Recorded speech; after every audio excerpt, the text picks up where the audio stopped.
नमस्कार, the wire में आपका स्वागत है। मैं हूं आरफा खानम शेरवानी। कोरोना वायरस का अपडेट यह है कि 67,000 से ज़्यादा लोग फिलहाल संक्रमित बताए जा रहे हैं कोरोना वायरस से, लेकिन उसके साथ साथ करीब 2200 लोगों की मौत हो चुकी है। लेकिन अच्छी खबर यह है कि 21,000 लोग ठीक भी हो चुके हैं। और भारत सरकार ने एक महत्वपूर्ण फैसला लेते हुए रेलों को, जो पैसेंजर ट्रेन्स हैं, उनको चलाने का काम फिर से शुरू कर दिया है। जो यात्री रेलें हैं उनको चलाने का काम कल से शुरू हो जाएगा। करीब 15 ट्रेनें बताई जा रही हैं जो दिल्ली से चलेंगी, जिसमें ध्यान ये रखा जाएगा, ये अलग अलग जगहों के लिए ट्रेनें चलेंगी, लेकिन ये ध्यान रखा जाएगा कि सोशल डिस्टेंसिंग जो है वो होनी चाहिए, यानी कि दूरी, जो उचित दूरी होनी चाहिए दो यात्रियों के बीच में, उसका ध्यान रखा जाएगा। इसके अलावा ये भी कहा जा रहा है कि सैनिटाइजर जो हैं वो ट्रेन में दिए जाएंगे।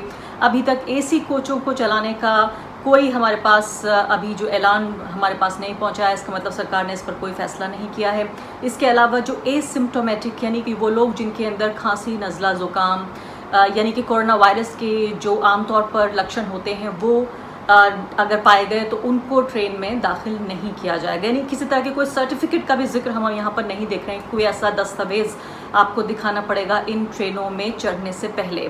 तो ये तो अच्छी बात है कि भारत सरकार ने इस बात को स्वीकार कर लिया है कि वाकई कोरोना वायरस के साथ अब जीना ही होगा। लेकिन इसी के साथ बहुत बड़े सवाल ये पैदा हो रहे हैं कि अगर यही करना था तो आखिर इतनी बड़ी तादाद में लाखों मजदूरों को, लाखों बेसहारा लोगों को क्यों इतना सताया गया। मैं ये सवाल ज़रूर उठाऊंगी, लेकिन उससे पहले एक और महत्वपूर्ण बात ये भी है कि प्रधानमंत्री नरेंद्र मोदी ने सभी राज्यों के मुख्यमंत्रियों के साथ बैठक की है, और वो बैठक काफ़ी अहम ये बैठक है, 5वीं इस तरह की बैठक हुई है, जिसमें जो रेलें चलाने का फैसला है, कम से कम 2 ऐसे मुख्यमंत्री हैं जिन्होंने इसका विरोध किया है। उन्होंने ये भी कहा है कि ना आप रेल चलाइए 31 मई तक, ना ही आप कोई फ़्लाइट्स की शुरुआत करिए, क्योंकि ये भी एक तरह से खबरें आ रही हैं उड़ उड़ कर कि अब जो हैं वो फ़्लाइट्स भी चलाई जा सकती हैं, रेल सेवा के अलावा अब हवाई सेवा की शुरुआत भी की जा सकती है। तो कम से कम 2 ऐसे मुख्यमंत्री हैं जिन्होंने उसको पूरी तरीके से विरोध किया। और ममता बनर्जी, पश्चिम बंगाल की मुख्यमंत्री,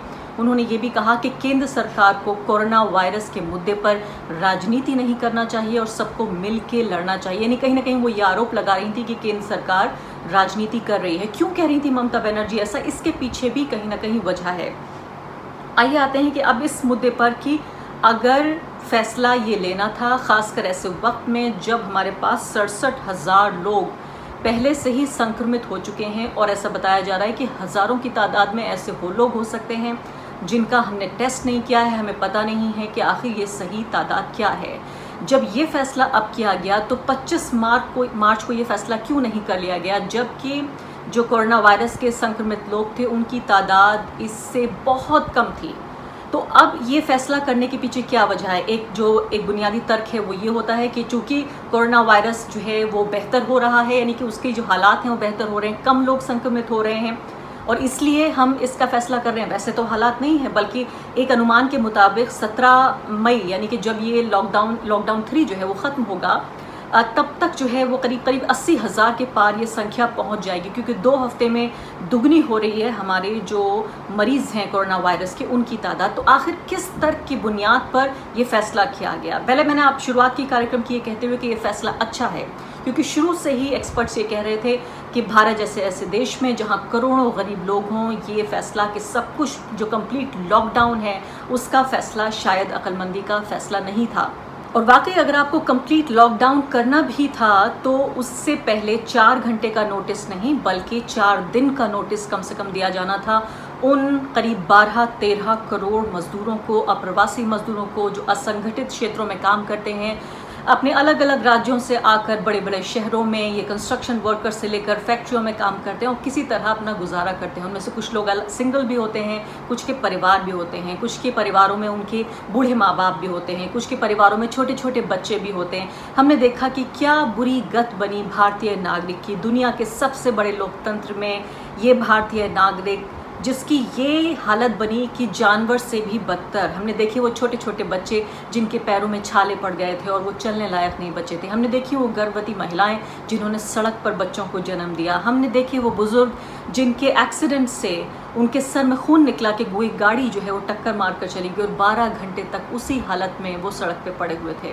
हमने देखे वो लोग जो कि ना चल पाने की हालत में थे और वहीं सड़क पर बैठ गए थे और किस तरह से उनकी तबीयत ख़राब हो गई थी। हमने देखे वो 383 लोग, एक आंकड़ा ये बताता है, ये पता नहीं कि ये रियलिस्टिक आंकड़ा है, लेकिन कम से कम इतनी तादाद है, इससे कहीं ज़्यादा वो लोग हैं जिनकी कोरोना वायरस के प्रत्यक्ष या परोक्ष, डायरेक्ट या इनडायरेक्ट वजह से, लॉकडाउन की वजह से, पूरी तरीके से अनप्लान्ड लॉकडाउन की वजह से जो है वो लोगों को परेशानियों का सामना करना पड़ा, जान गंवानी पड़ी। 383 लोग कम से कम ऐसा आंकड़ा है कि जिनकी सीधे तौर पर मौत हुई है इस वजह से कि बिना तैयारी के लॉकडाउन लागू किया गया। अब सवाल ये पैदा हो रहा है कि जब आप 67,000 केसेस पर आपने फैसला ये किया कि हम रेलें चलाएंगे, ये फैसला आप 25 मार्च से पहले क्यों नहीं कर सकते थे?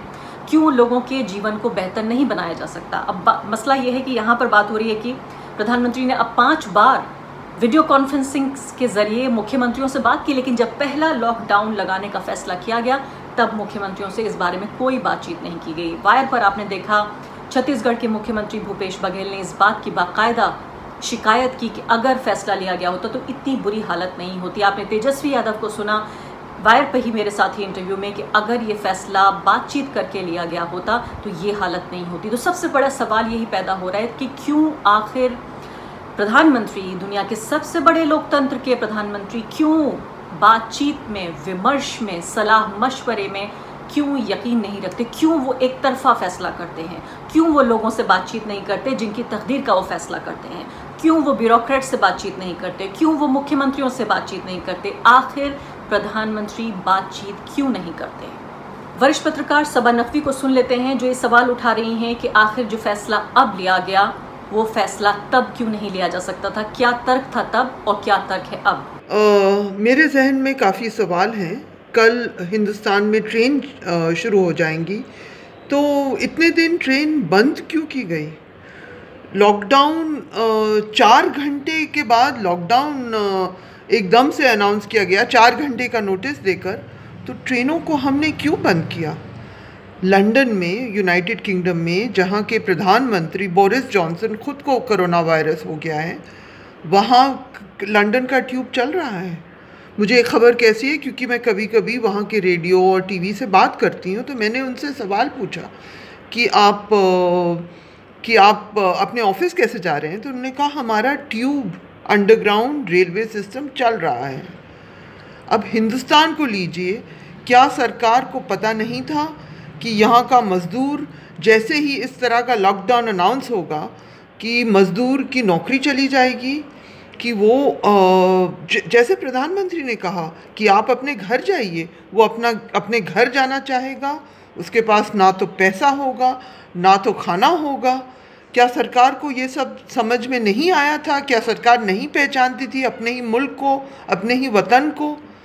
इसीलिए जिस तरह से लॉकडाउन हमने इम्पोज किया और अब हम लिफ्ट कर रहे हैं, तो क्या हम कंसीड कर रहे हैं कि बहुत बड़ी गलती हुई है हमसे, बहुत ही बड़ी गलती, ऐसी गलती जिसमें लोगों की जान गई है। शुक्रिया। तो इसी पूरा जो असमंजस है, पूरा कन्फ्यूजन जो है, उसी के नतीजे के तौर पर एक बड़ी बात ये सामने आ रही है कि अब मज़दूर जब हज़ारों की तादाद में अपने देश वापस लौट रहे हैं, अपने राज्यों की तरफ, घरों की, गाँव की तरफ वापस लौट रहे हैं, और ऐसे में ही प्रधानमंत्री ऐलान कर रहे हैं कि अब जो है वो कारोबारी गतिविधियाँ शुरू होंगी। जाहिर है लॉकडाउन का रिलैक्सेशन होगा और जाहिर है इसके बिना बात बन भी नहीं सकती है। ठीक बात है, सही फैसला है उनका, लेकिन जब ये मज़दूर चले जाएंगे तो इन मज़दूरों के बदले कौन काम करेगा? ये जो अनऑर्गेनाइज पूरा वर्कफोर्स है, जो हमारे शहरों को बनाता है, हमारी फैक्ट्रियों में तमाम लोग काम करते हैं, जब ये अपने घर चले जाएंगे तो आखिर कौन काम करेगा? दूसरा एक बड़ा चैलेंज जो आ रहा है वो ये कि ये तमाम लोग जब अपने गांव देहात, अपने घर पहुंच रहे हैं, जिसे ये देश कहते हैं, अपने देश वापस लौट रहे हैं, उनको वहाँ पर रोज़गार कैसे दिया जाएगा? उनका इंतज़ाम कैसे होगा? वहाँ उनके खाने पीने का क्या इंतज़ाम होगा? इनमें से बहुत सारे ऐसे लोग हैं कि उनको जो कुछ तजुर्बा यहाँ सहना पड़ा पिछले कुछ हफ्तों के दौरान, उनमें से डर और खौफ के मारे वो दोबारा वापस नहीं आएंगे। तो अगर ये लोग वापस नहीं आएंगे तो वहाँ पर जो उनकी नौकरियां हैं उनका क्या होगा? उनके रोज़गार का क्या होगा? अभी कई मुख्यमंत्री ये अपना डर जाहिर कर चुके हैं कि इन लोगों को किस तरह से संभाला जाएगा, क्योंकि इन सब का टेस्ट होना, इन सब को फिर क्वारंटीन में रखना, और इन सब का इंतज़ाम कैसे किया जाएगा। तो ये जो बातचीत करके, सलाह मशवरा करके फैसला ना करने का एक बड़ा नतीजा ये भी देखने को मिल रहा है कि अब शहरों में मज़दूर नहीं होंगे और गाँव में मज़दूरों के लिए काम नहीं होगा। और अगर आपको ये सब सुनकर हैरानी हो रही है कि आखिर क्यों इतने असंवेदनशील तरीके से एक ऐसे प्रधानमंत्री जिनको बड़ा लोकप्रिय प्रधानमंत्री कहा जाता है, वो एक बार ताली बजाने की बात करते हैं तो लोग जो हैं वो तालियां बजाने लगते हैं, थाली बजाने लगते हैं, जश्न मनाने लगते हैं, सड़कों पर निकल आते हैं। वो कहते हैं कि मोमबत्ती जलाइए तो लोग पटाखे फोड़ने लगते हैं। तो ऐसे प्रधानमंत्री जिनकी इतनी बात मानी जाती हो, आखिर वो लोगों से बातचीत क्यों नहीं करते। लेकिन सबसे ज़्यादा हैरानी ये हो रही है कि अभी टाइम्स नेटवर्क का एक सर्वे आया है, एक पूरे इतनी बड़ी हेल्थ इमरजेंसी, एक पेंडेमिक के बीच में पहली बात तो लोकप्रियता के सर्वे कराए जा रहे हैं। ऐसा लगता है कि सिर्फ यही मायने रखता है। सर्वे ये कहता है कि भाई अप्रैल 2019 में प्रधानमंत्री की लोकप्रियता चुनाव से ठीक पहले 10 में से 7.1% थी और अब जो है इस महीने उनकी लोकप्रियता 7.9% है। तो आप ये सोचिए कि एक ऐसे प्रधानमंत्री जो मुख्यमंत्रियों से बातचीत नहीं करते, जो किसी भी तरह की लोकतांत्रिक जो प्रक्रिया है उसमें हिस्सा नहीं लेते, लोकतांत्रिक जो बातचीत होती है उसमें कोई हिस्सा नहीं लेते, एक तरफा फैसला करते हैं। सैकड़ों, हजारों, लाखों लोगों को उन्होंने उनके बिल्कुल अनप्लान्ड, अनियोजित फैसलों ने कितना परेशान किया है। लेकिन लोकप्रियता के इन सर्वों का ढोंग हमारे सामने पेश किया जा रहा है। हमें ये भी नहीं पता है कि इसमें 500 लोगों ने भाग लिया, 1000 लोगों ने भाग लिया या 5000 लोगों ने भाग लिया। अभी फिलहाल आप ये देखिए कि बीजेपी के ट्विटर हैंडल से बाकायदा, जो उनका पार्टी का ट्विटर हैंडल है, इस सर्वे को ट्वीट किया जा रहा है। तो हम ये मान भी लें कि ये अहमकाना, ये बेवकूफ़ी का काम अगर किसी न्यूज़ नेटवर्क ने किया तो पार्टी बाकायदा उसे एंडोर्स कर रही है। इसके अलावा बाकायदा वित्त मंत्री इसको ट्वीट कर रही हैं कि देखिए प्रधानमंत्री की लोकप्रियता कितनी बढ़ गई है। बहुत हैरानी और अफसोस होता है कि आखिर ऐसे वक्त में जहां लोगों के भुखमरी पे नौबत आ रही हो, लोगों की जान पे नौबत आ रही हो, इस तरह की तस्वीरें आपको रोज़ देखने को मिल रही हों जिससे दिल टूटता है रोज़ कि वाकई एक ऐसा देश जिसको विश्व गुरु बनाने का वादा किया गया था, आज जो है रोज़ी रोटी के लाले पड़ रहे हैं। ऐसे देश में भी पैंडेमिक के बीचों बीच, इस हेल्थ इमरजेंसी के बीचों बीच ऐसा लगता है कि बीजेपी एक तरह का चुनाव प्रचार कर रही है। द वायर के और वीडियोस देखने के लिए सब्सक्राइब करें और बेल आइकन पर क्लिक करें। स्वतंत्र पत्रकारिता की आर्थिक मदद करने के लिए डिस्क्रिप्शन में दिए गए लिंक पर जाएं और अपनी राशि चुनें।